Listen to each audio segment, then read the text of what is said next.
Hello students, welcome back to this channel. আজ এই ভিডিওতে আমি পঞ্চম শ্রেণীর পরিবেশ বইয়ের প্রথম অধ্যায়ে মানবদেহ এর মোস্ট ইম্পর্ট্যান্ট কোশ্চেন ও অ্যান্সারগুলি সম্পর্কে আলোচনা করব। চলো ভিডিওতে চলে যাই। প্রথমে সঠিক উত্তরটি নির্বাচন করো। প্রথম প্রশ্ন, আমাদের শরীরের বর্ম হলো? সঠিক উত্তর ত্বক। রোদ লাগলে আমাদের ত্বকে কোন ভিটামিন তৈরি হয়? তোর ভিটামিন ডি। মানবদেহের সবচেয়ে বড় হাড়টি হলো ফিমার। দেহের কোন অংশের পেশি কোনো কাজ করতে পারে না? উত্তরটি হলো কানের লতি। ডটস চিকিৎসা করানো হয় কোন রোগের জন্য? উত্তর যক্ষ্মা। কোন জিনিসের উপস্থিতির জন্য চামড়ার রং কালো হয়? উত্তরটি হলো মেলানিন। অস্থি মজবুত করার জন্য দরকার ক্যালসিয়াম। পরের প্রশ্ন, আঁশ, লোম বা চুলবিহীন একটি প্রাণী হলো কেঁচো। দুটি হাড়ের সংযোগস্থলকে বলে অস্থিসন্ধি। যক্ষ্মা রোগের জীবাণু আবিষ্কার হয় প্রায় 130 বছর আগে। পরের একটি জলবাহিত রোগ হলো কলেরা। ড্যাশ রোগের জন্য নোকের মাঝখানটা চামচের মতো হয়ে যেতে পারে? উত্তরটি হলো রক্তাল্পতা। ড্যাশ প্রতিষেধক নিলে যক্ষ্মা হয় না? উত্তরটি হলো বিসিজি। এরপর সত্য মিথ্যা। 1 নম্বর, অতিবেগুনি রশ্মি ত্বকে ক্যান্সার ঘটায়। সত্য। ডটস চিকিৎসা করা হয় ক্যান্সার রোগের জন্য। মিথ্যা। দুধ, ডিমে পর্যাপ্ত ক্যালসিয়াম আছে। সত্য। হৃৎপিণ্ডের ধুকপুক শব্দ শোনা যায় স্টেথোস্কোপ যন্ত্রে। সত্য। কাকাতুয়ার ঝুঁটি জমা চুল। মিথ্যা। এরপর একটি বাক্যে উত্তর দাও। প্রথম প্রশ্ন, চামড়াকে দেহের বর্ম বলে কেন? উত্তর, বর্ম যেমন দেহকে বাইরের আঘাত থেকে বাঁচায়, তেমনি চামড়া আমাদের দেহকে বাইরের আঘাত ও সূর্যের অতিবেগুনি রশ্মির হাত থেকে রক্ষা করে, তাই চামড়াকে দেহের বর্ম বলা হয়।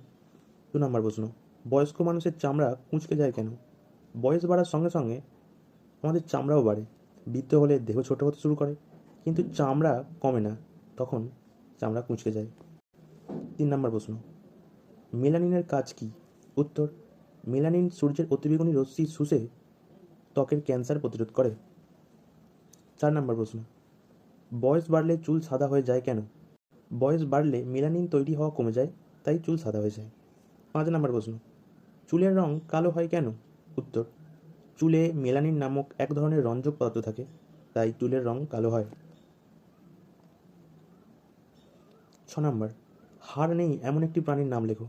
উত্তর, কেঁচো।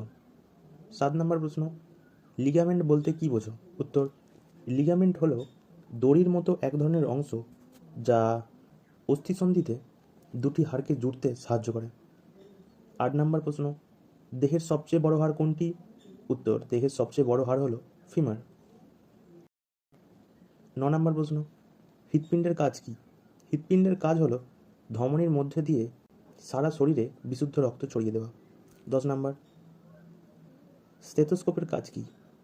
উত্তর, স্টেথোস্কোপের সাহায্যে হৃৎপিণ্ডের ধুকপুক শব্দ শোনা যায়। 11 নম্বর প্রশ্ন, ডট এর পুরো নাম কি? ডট চিকিৎসা করাতে হয় কোন রোগে? ডট এর পুরো নাম হলো ডিরেক্টলি অবজার্ভ থেরাপি। যক্ষ্মা রোগে ডট চিকিৎসা করাতে হয়। 12 নম্বর প্রশ্ন, বিসিজি টিকা দেওয়া প্রয়োজন কেন? উত্তর, যক্ষ্মা রোগ প্রতিরোধের জন্য শিশুদের বিসিজি টিকা দেওয়া হয়। 13 নম্বর প্রশ্ন, খুব ছুঁচালো নখওয়ালা প্রাণীর নাম লেখো। উত্তরটি হলো বিড়াল, ঈগল, পেঁচা, চিল, বাঘ, সিংহ ইত্যাদি। 14 নম্বর প্রশ্ন, মানবদেহের 3টি বড় হাড়ের নাম লেখো। মানবদেহের 3টি বড় হাড় হলো ফিমার, টিবিয়া, ফিবুলা। এই হাড়গুলি আমাদের পায়ে পাওয়া যায়। 15 নম্বর প্রশ্ন, কি করলে অস্থিসন্ধি নমনীয় হয়? উত্তর, নিয়মিত ব্যায়াম, জিমন্যাস্টিক করলে অস্থিসন্ধিগুলি নমনীয় হয়। 16 নম্বর প্রশ্ন, অস্থিসন্ধি নমনীয় হলে কি সুবিধা? উত্তর, দেহকে ইচ্ছে মতো এদিক সেদিক বাঁকানো যায়, ফলে চলাফেরা করতে সুবিধা হয়। 17 নম্বর প্রশ্ন, কি করলে অস্থি মজবুত হয়? উত্তর, দুধ, ডিম প্রভৃতি খেতে হবে। 18 নম্বর প্রশ্ন, কাঁধ থেকে কবজি পর্যন্ত কটা হাড় আছে? উত্তর, কাঁধ থেকে কবজি পর্যন্ত 3টি হাড় আছে, হিউমেরাস, রেডিয়াস ও আলনা। 19 নম্বর প্রশ্ন, কালো চামড়ার মানুষদের জন্য লড়াই করেছেন এমন দুজনের নাম বলো। উত্তর, নেলসন ম্যান্ডেলা ও মহাত্মা গান্ধী। 20, ওআরএস এর পুরো নাম কি? উত্তর, ওরাল রিহাইড্রেশন সলিউশন। 21, লিগামেন্ট কি? উত্তর, দুটি হাড়ের সন্ধিগুলিকে একরকম দড়ির মতো জিনিস দিয়ে লাগানো থাকে, একেই লিগামেন্ট বলা হয়। এরপর সংক্ষিপ্ত প্রশ্ন উত্তর। 1, ফোস্কা কীভাবে পড়ে? উত্তর, দেহের কোনো অংশ পুড়ে গেলে গরমে চামড়ার উপরের স্তরটা মরে যায়, তখন নিচের স্তরটা থেকে জল বেরিয়ে আসে, দুটি স্তরের মাঝে সেই তরল জমা হয়, ফলে জায়গাটা ফুলে ওঠে, এভাবে ফোস্কা পড়ে।